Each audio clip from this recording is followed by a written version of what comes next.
Welcome back to On Texas Football. I'm Jeff Howe, joined by CJ Vogel, talking Texas, Ohio State storylines. Game week is here, so let's talk about the Longhorns and the Buckeyes coming up on Saturday in Columbus. This edition of On Texas Football is brought to you by our friends at Hardrove Roofing. I'll tell you more about Hardrove here later in the show.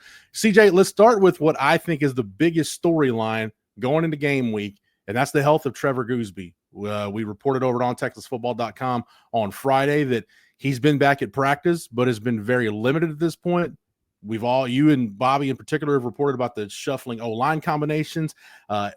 We've talked about the theory that maybe it sounds like they want to get as much experience on the field on the offensive line as possible in Columbus.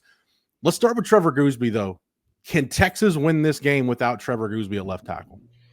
I have a hard time believing that to be the case. And I say that because I just don't know what that offensive line might look like with the reshuffling without Trevor Goosby, right? We've seen instances of Brandon Baker moving over to left tackle, which means DJ Campbell's been playing right tackle, and you have Cole Hudson moving over to right guard and Connor Robertson playing center. And that's great because you have four fourth-year guys on that offensive line, but it's a lot of guys out of place and a lot of guys that really haven't been tested the way that they would be tested in Columbus. Aside from that, we've heard Jaden Chapman has been getting some run at left tackle. I know a lot of folks are waiting to hear, well, where's Nick Brooks? We've heard all about Nick Brooks all offseason.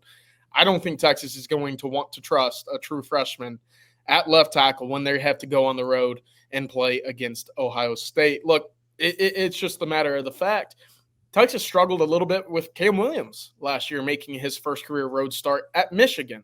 And I can only imagine the guys that they'll be facing off the edge at one of those tackle positions will have a little bit more juice than what Michigan brought to the table. And I know Michigan had a talented interior, but it's those edge rushers that I'm really starting to think of. So, Jeff, it's very difficult. I'm not going to say impossible because, look, I think Texas is good enough to win with its defense. But when you talk about protection for Arch Manning and establishing that run without Trevor Goosby and that reshuffling of the offensive line, it's a tall hill to climb, in my opinion.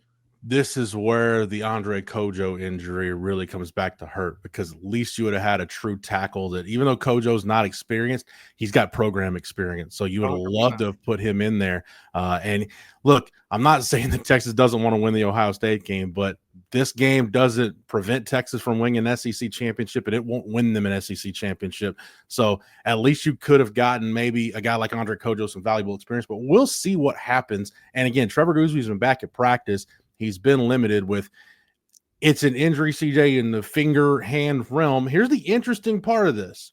Bobby Burton's mentioned this, and I agree with Bobby 100%. Unlike conference games, since this is a non-conference game, Texas doesn't have to put out an injury report. They're not required to make anything public. How does Sark play this? Does Sark come out Monday in the first press conference, the first in-season press conference of the year, and say, yeah, Goosby's playing, or he's out, or does he play everything close to the vest, which is typically what he tends to do in these situations? We'll see, but it's something interesting to follow for sure, CJ. And I think that bleeds into, to me, the biggest storyline, which is the line of scrimmage matchup in this game. We've talked a lot all offseason about the Texas defensive front against the Ohio State offensive line. Now, those are two units that have shuffled some pieces around from where they were last year. But Tim May, longtime Ohio State reporter, told Bobby in the Saturday conversation, he thinks this may be the best Ohio State offensive line ever, that it's got the chance to be that good, which is saying a mouthful considering some of the offensive lines that program has produced. We know about the Texas defensive front, how good it is. But, CJ, I go back to the two really retooled units. That's the Texas offensive line, even with Trevor Goosby, against an Ohio State defensive line that, whether it's Jack Sawyer, JTT, lost a lot of talent from that defense to help win them a national championship. I'm fascinated by that matchup when we look at the line of scrimmage. Yeah, look, if that's the case for the Ohio State offensive line, Texas is going to have its work cut out for it. But look, I think that's strength on strength, right? We've talked about it all offseason, going out and adding the 5 defensive linemen out of the portal. Texas knows that its edge room is very talented. On top of that, what kind of chess pieces do you see spin down from the linebacking position?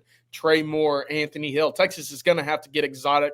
They're going to have to get creative to combat that offensive line, especially if they want to bring pressure on a very young quarterback, Julian Sand, who only, again, has 12 career pass attempts.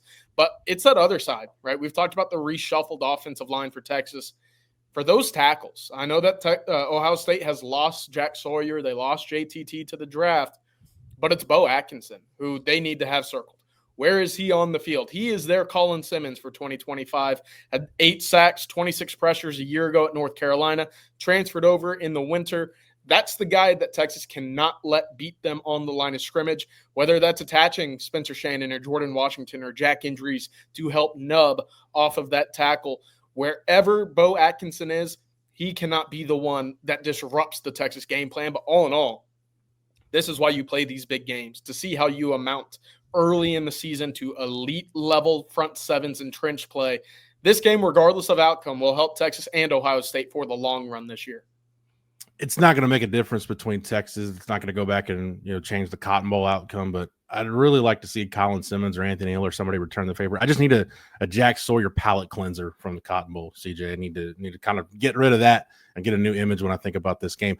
When we look at the line of scrimmage, you mentioned it. Go ahead. Do you have something, CJ? Well, this is for a little bit longer down the road, but I think this is a very important game for Sarkisian to win. I do. And I say that because, look, you look at the big teams across the country. Who are the gold standards in college football? It's Georgia. It's Ohio State. Alabama's still in that conversation. Texas went 0-2 against Georgia last year. Texas lost to Ohio State. If they lose this one, again, they'd be 0-2 against Ohio State. Texas 0-2, I know it was at Washington, but 0-2 against Kalen DeBoer. You've got to get a win in one of these big games if you want to become these big teams. And I know, again, it's week 1. This game doesn't mean anything, as you mentioned, Jeff, but you have to say to your team, you belong, right? You can hang with these top dogs. And I think Texas believes that, but until they see that result on the field, I think it's going to remain one of those kind of white whales for them. Can we get over the hump when we play one of these top teams in the country? So you mentioned that, and let's talk about the environment, because one of the big storylines in this game is the road record Texas brings into this game. Sark has been very good in these non-conference road games, and really, you go back to the last couple of years, CJ, Texas has been very good on the road. You think about that game Texas lost at Oklahoma State in the middle of the 2022 season where Quinn didn't have a great game. They blew a lead in the second half, lost at 41-34. That's the last time this team lost a true road game. The winning streak started a couple of weeks later with the win at Kansas State. Remember Keandre Coburn stripping Adrian Martinez. Jalen Ford recovers the fumble. Texas won 11 consecutive true road games. That's the longest road winning streak in the country. And CJ, I just want to throw this at you. That's tied for the 4th longest winning streak in true road games the Texas program has had in the AP poll era. Here's who Sark is closing in on. If they get to 12, they'll tie Darrell Royals' wishbone era Longhorns from 68 to 71. Texas won 12 consecutive road games. Should they get to 13, you tie Fred Akers from 1981 to 1984. During a span of 15 games, Texas was 14-0-1 in true road games, including a couple of wins at SMU, back when SMU was really good. Number 5, Auburn to open the 83 season. Number 12, TCU in 1984. And then down the road, within striking distance, is the AP poll era record for consecutive road victories. Mac Brown's Longhorns in the glory days under Mac from 2003 to 2006, 15 consecutive road games. Included in that streak was the win in the second game of the 2005 season in the Horseshoe against Ohio State. CJ, you and I have both been around this team in road environments. We were both there at College Station last year. You were there in Ann Arbor last year. There's something about playing on the road with the Sark era Longhorns that really galvanizes them. People talk about like an us against the world mentality when you go on the road. Texas really seems to embody that, and you really get the feeling like they almost thrive being in a hostile environment.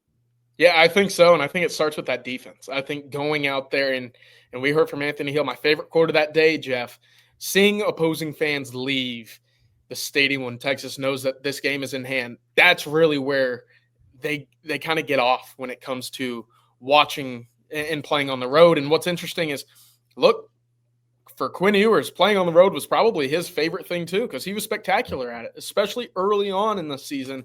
Sarkisian dialed it up. I think Texas they don't hold back, but I think Texas comes with a little bit more juice when they play on the road, knowing that they're Texas, knowing that the target's on their back, knowing that there's going to be 100+% capacity wherever that they go, saying that this is the University of Texas. This is, quote unquote, their Super Bowl, wherever it is. Texas feeds off of that. And going to Ohio State is going to be no different. I know that I mentioned Texas 0-2 against Kalen DeBoer, but they did beat Alabama in 2023 in Tuscaloosa. So they're certainly capable. My point is I want to see that more consistently when playing these tough teams on the road. So this weekend against Ohio State, Jeff, boy, oh boy, is it an opportunity for Sark and the rest of the staff to really check a lot of boxes and show that this program is at the top and going to remain at the top for a long time.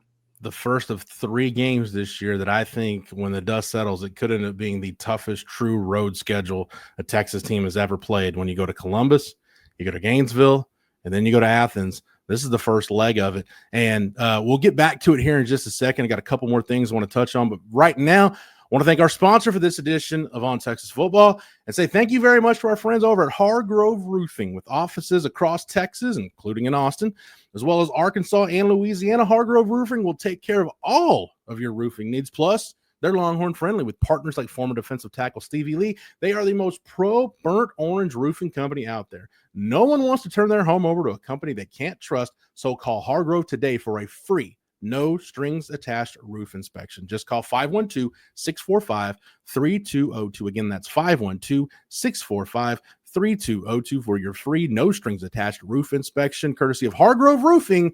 Know who's on your roof. CJ, when you talk about road games, 2 things really have to travel. And Sark, I'm sure, will mention it this week because he's already mentioned it in the preseason. Your defense has to travel. Your run game has to travel. Both backfields are going to look different than the last time these 2 teams played. Jaden Blue moving on from Texas. You get CJ Baxter back. No Trevion Henderson. No Quinshon Judkins for Ohio State. This, to me, though, is the storyline. Is CJ Baxter on a pitch count? And if so, what does that pitch count look like? Or Sark just let him off the leash and just let him run wild in this game? Yeah, I've thought about that. You go one of 2 ways. You say, hey, you got perhaps 15 or 16, maybe even 17 games on the season. Do you really want to rush CJ Baxter back into full contact, 100%, balls to the wall approach? Maybe not. But on the flip side, you also could look at it in the short term and say, you go all out to win this football game. You give CJ Baxter the ball 15, maybe 20 times if there's time drop-offs in space as well. And then you say, all right, the next 3 weeks, we don't see you again until Florida. You get a nice little break. We see what you can do. You get about 5 carries per game in the next 5 or in the next 3, and then SEC plays, and you're back to full go. So that's kind of where I juggle. One of the 2. I lean seeing CJ Baxter with 10 to 12 carries. I do. I think you see a pretty even split with him and Trey Wisner. I think you see Christian Clark get in the mix. The big question is, what type of role does Jarrett Gibson have? Right now, my question is just that. I don't know. But aside from that, I look back to that Cotton Bowl game a year ago. No doubt Ohio State had the better backs in this game. No doubt. I think that's flipped this year. Texas has the better backs. They're proven, at least Trey Wisner. Coming back with 1,000 yards in the SEC. James Peoples is very talented, don't get me wrong. But what does he have the skin on the wall as the 2 that Texas will be trotting out there in their backfield? The answer is no. So I lean the Texas running backs in this game. The big question is, will the offensive line create the way that Ohio State is expecting to create right now, and the way that Texas, quite frankly, didn't in those big games a year ago, Jeff? CJ, we did a video actually on the channel earlier in the week talking about the Arch Manning versus Julian Sand quarterback battle. Obviously, that is a massive storyline in this game. But from your standpoint, what do you want to see from Arch? For me, I want to see how Arch leads this team. And again, I won't be in Columbus. You will be. So I don't know if you'll be watching for that. But, how does Arch carry himself? Because he's not the backup. This is his team. And, man, it's a heck of an opener for your first road start to go into Columbus and face the reigning national champions. But I want to see Arch from a leadership standpoint, how he carries himself. Does he still have that swagger? I hope he does, because I think that's kind of who Arch is. But, CJ, what do you want to see from Arch? Aside from the performance and the numbers, what do you want to see from QB1 on Saturday? Yeah, with the reshuffling of an offensive line, I want to see him get his guys in line. I want to see him pumping up his crew. We see it all the time in the NFL. Guys walking down the sideline, tapping shoulder pads, hitting thigh pads, just kind of getting guys riled up, but in a positive way, right? It's not a bark. It's a lift up. And I think Arch is certainly capable of that. I think that's a big trait of his. We've talked about it. This team is going to play for its quarterback when the quarterback shows that he's going to put his body on the line. They did it for Quinn a year ago when he was playing injured. Now with Arch Manning, a more vocal guy, a guy that I think is more natural when it comes to his spoken voice. that's going to carry a lot more weight in the huddle. I think it's also going to carry a lot more weight with the rest of the team saying, okay, I know that this offense got me. I can play a little bit freer. I can play a bit looser. I can go play the way that I want to play football on the defensive side of the ball, knowing that Arch Manning is going to uplift his side.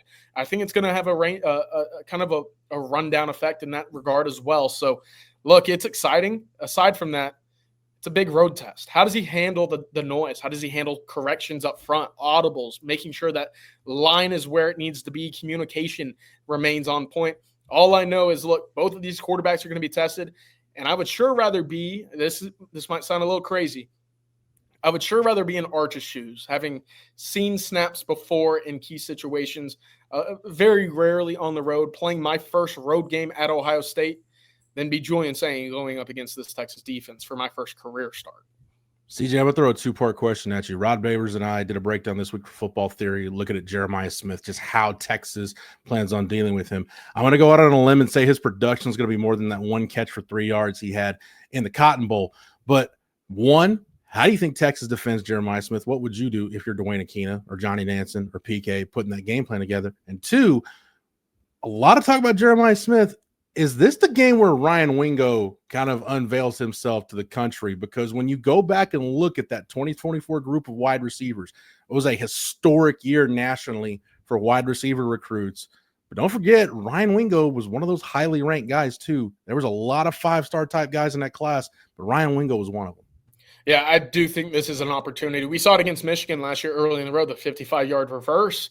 I think you're going to see significantly more of him. He is the undisputed number one for Texas this year entering the season. I think he leads the team in receiving yards. I think he leads the team in touchdowns as well. But, Jeff, look, when you talk about Jeremiah Smith, how does Texas go about covering him? Well, I think they do it very similarly to last year. Is it the same blueprint? Probably not. You got different personnel, much younger in their year than what we saw with Makuba, with a Taff, with a Jade on the outside, but you're going to see some brackets, right? You're going to see some safeties over the top. You're going to see some sim coverage. Show 4, play 3, show 3, play 4, just to throw a young quarterback off.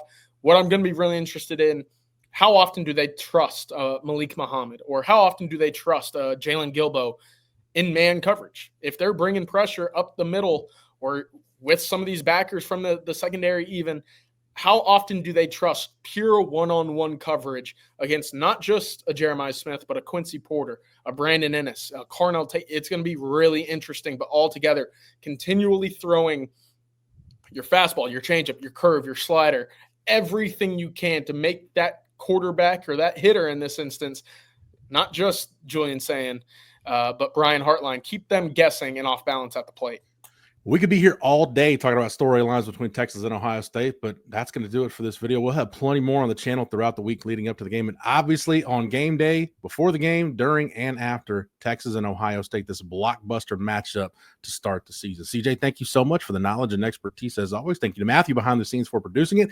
Thank you to the entire On Texas Football staff. If you're not a member over at ontexasfootball.com, do not wait any longer. Get over there. Use the promo code OTFOG when you sign up. That's OTFOG. That'll get you 1 year of access at ontexasfootball.com for $39.95. The high school football season's already started, and we're at game week. No better time to join up over at ontexasfootball.com. Make sure you like this video and that you're subscribed to the On Texas Football YouTube channel. That way, whether it's here on the channel or over on the site, you're not missing anything in the run-up to a massive, massive marquee game to start the college football season in earnest. Yes, I don't want to knock Farmageddon for opening the season this weekend, but we're all excited for August 30th in Texas and Ohio State. For CJ, for Matthew, for the entire On Texas Football staff, I'm Jeff Howe. Thank you so much for watching and listening. And until next time, welcome.